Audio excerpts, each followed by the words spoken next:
Hello বন্ধুরা, তোমরা সবাই কেমন আছো? আশা করছি ভালো আছো। অনেক দিন পর তোমাদের সামনে একটি গুরুত্বপূর্ণ ভিডিও নিয়ে আসলাম।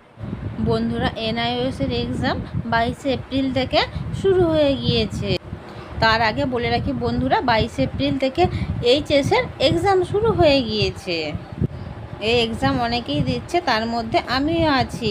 সামনেই তোমরা দেখতে পাচ্ছ যে এক্সামের জন্য অ্যাডমিট কার্ড প্রথমে ডাউনলোড করা হয়ে গিয়েছে। এই 2024 সালে প্রচুর ক্যান্ডিডেট NIOS থেকে এক্সাম দিচ্ছে। আমি এক্সামের জন্য ভোর 5টার সময় বাড়ির থেকে বেরিয়েছিলাম। হলদিয়াতে এসে অবশেষে পৌঁছে আমার সেন্টার পড়েছিল এই হলদিয়াতে NIOS স্কুলে বা KVS স্কুলেতে। প্রথমে গিয়ে আমরা রোল নাম্বার দেখার জন্য খুব ব্যস্ত হয়ে পড়েছি, কার কোন রুমে সিট পড়ে। পরীক্ষার শেষ মুহূর্তে দেখতে পাচ্ছ আমরা খুব ভালোভাবে প্রিপারেশান নিতে শুরু করেছি। তখন খুব সবাই ব্যস্ত হয়ে পড়েছি, তখন যে যার মতো করে আমরা প্রিপারেশান নিচ্ছি এক্সামের জন্য।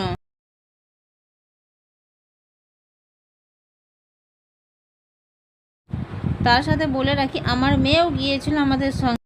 আমার মেয়ে তো ঘুরতে পেলে সে তো খুব খুশি, সে তো খুব আনন্দে আত্মহারা হয়ে উঠলাম। শেষে সামনে এক পার্ক ছিল, আমরা যেখানে ছিলাম সেই পার্কে তো মেয়ে গিয়েছে, খুব ঘুরছে ফিরছে, আনন্দে আত্মহারা হয়ে উঠছে। বাচ্চাদের বিভিন্ন খেলনার গাড়িগুলিতে আমার মেয়ে খুব চাপছে। প্রথমে চাপতে ভয় করছিল, কিন্তু একবার চাপতেই তার সাহস ভেঙে গিয়েছে, সে বারবার চাপতে ইচ্ছে করছে তার, সে তো ওখান থেকে নামবেই না আর। আবার তার আগে বলে রাখি বন্ধুরা, আমরা এই হলদিয়াতে 15 দিন ছিলাম, কারণ আমার বাড়ি অনেকটাই, বাড়ির থেকে হলদিয়ার ডিস্টেন্স অনেকটাই ছিল। সেই জন্য বাড়ির থেকে কন্টিনিউয়াসলি যাতায়াত করা অসম্ভব হয়ে পড়েছিল। সেই জন্য আমরা হলদিয়াতেই ছিলাম। আমার সঙ্গে আমার মা, আমার মেয়ে, আমার হাজব্যান্ড, আমরা গিয়েছিলাম। আর বন্ধুরা, তোমরাও যদি কেউ NIOS থেকে HS-এর জন্য এক্সাম দিয়ে থাকো, বিশেষ করে সায়েন্স নিয়ে, তাহলে তোমাদের কেমন এক্সাম হয়েছে তাহলে অবশ্যই তোমরা কমেন্ট বক্সে কমেন্ট করে জানিও।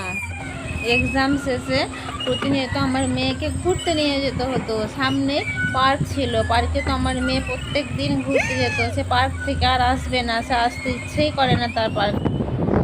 বন্ধুরা, এই যে দেখতে পাচ্ছ, এটা হচ্ছে হলদিয়া টাউনশিপ রিভার সাইড। আবার এই রিভার সাইডে আসলে তার যেতে ইচ্ছে করবে না। এই রিভার সাইডে বিকালের দিকে আসলে 2 ঘন্টা বেশ ভালোই সময় এই রিভার সাইডে কেটে যাবে। প্রায় দিন মেয়েকে নিয়ে রিভার সাইডের দিকেই ঘুরতে যেতাম।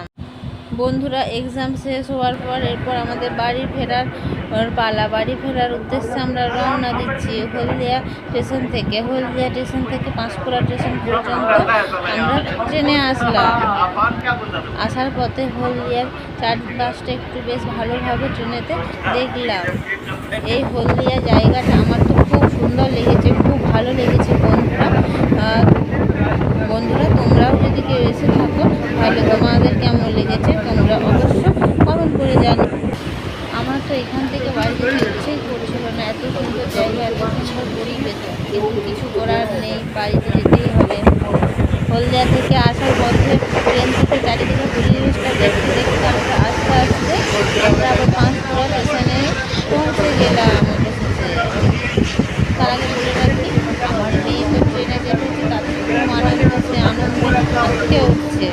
তার আগে বলে রাখি বন্ধুরা, এই NIOS-এর এক্সাম শেষ হবার পর প্রায় 1 মাস পর রেজাল্ট আউট হয়ে যাবে। আর এই NIOS-এর এক্সাম দিলে কিছু সুবিধা পাওয়া যায়।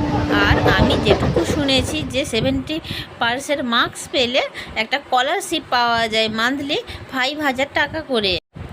এইভাবেই বন্ধুরা অবশেষে আমরা বাড়ি পৌঁছে গেলাম। আমার ভিডিওটি যদি তোমাদের ভালো লেগে থাকে অবশ্যই তোমরা লাইক, সাবস্ক্রাইব, কমেন্ট করে দিও বন্ধুরা। টাটা। আজকে